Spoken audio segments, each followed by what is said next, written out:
I'm going to start really low key because I feel like I'm going to get very excited as I discuss it.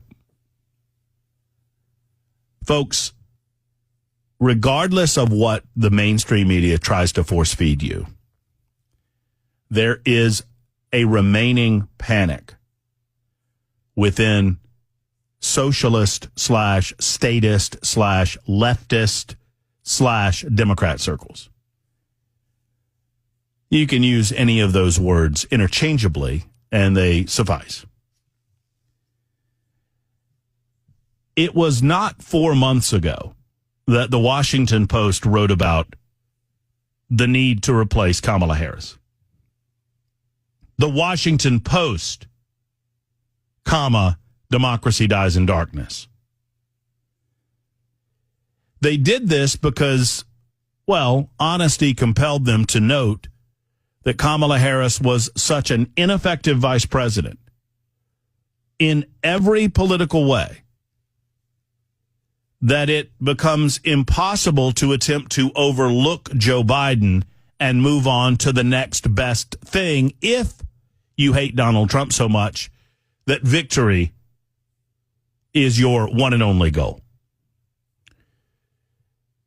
The political left, the deep state, and the mainstream media, which are all part of the same loosely connected structure, they are so invested in the destruction of Donald Trump and, by extension, the protection of the deep state and the protection of the American bureaucratic state, that they will run over anyone and everyone to accomplish their goals, to include their own. Understand. And there's any number of examples that I could offer you, the last of which is Robert F. Kennedy Jr., and we'll get to more on that a little bit later on in the show.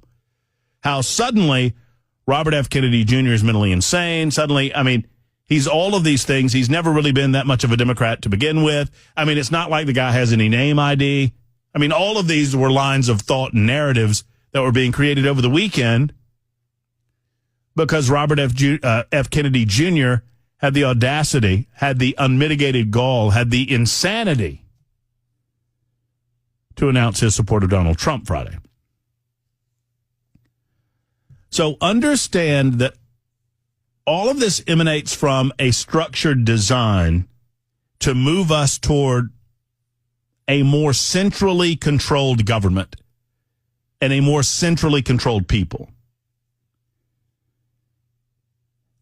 I don't think it's a matter of conjecture or opinion that is what the Democrat policy proposals would lead to. They would probably characterize it differently than I just did, but it is a fact. Empirical data in front of you demonstrates that they want us to be more centrally governed in a place far, far away, not in Nashville, Tennessee, not in Atlanta, Georgia, not in Montgomery, Alabama, not even in our local city councils or our local town halls.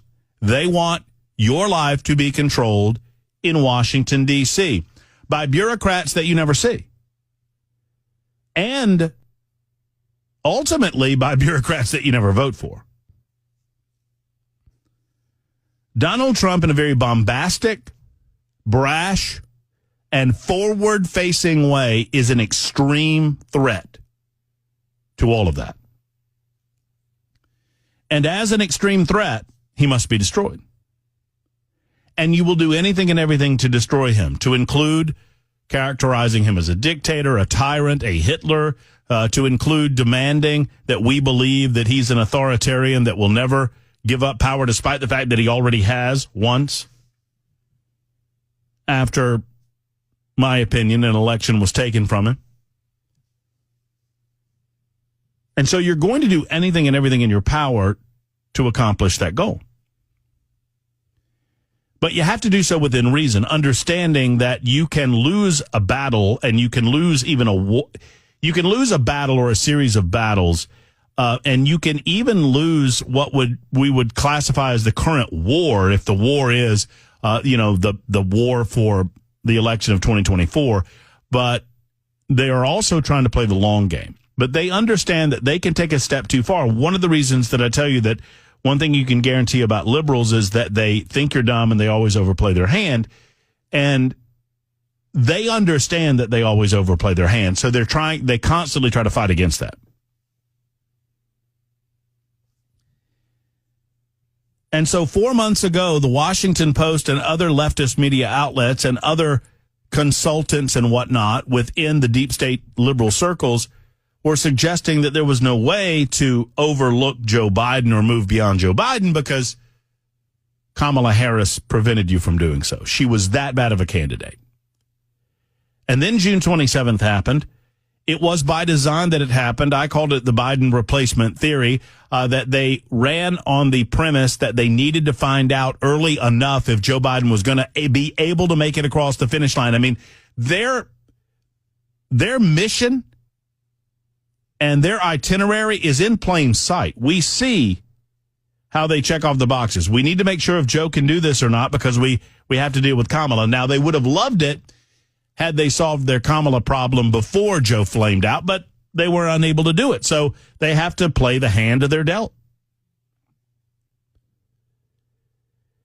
Joe flames out. I mean, these are all stories that we know, and I don't want to belabor the point. Joe flames out, and then you're left with Kamala. And then you have to, and we called it the reclaimation of candidate zero. Thank you.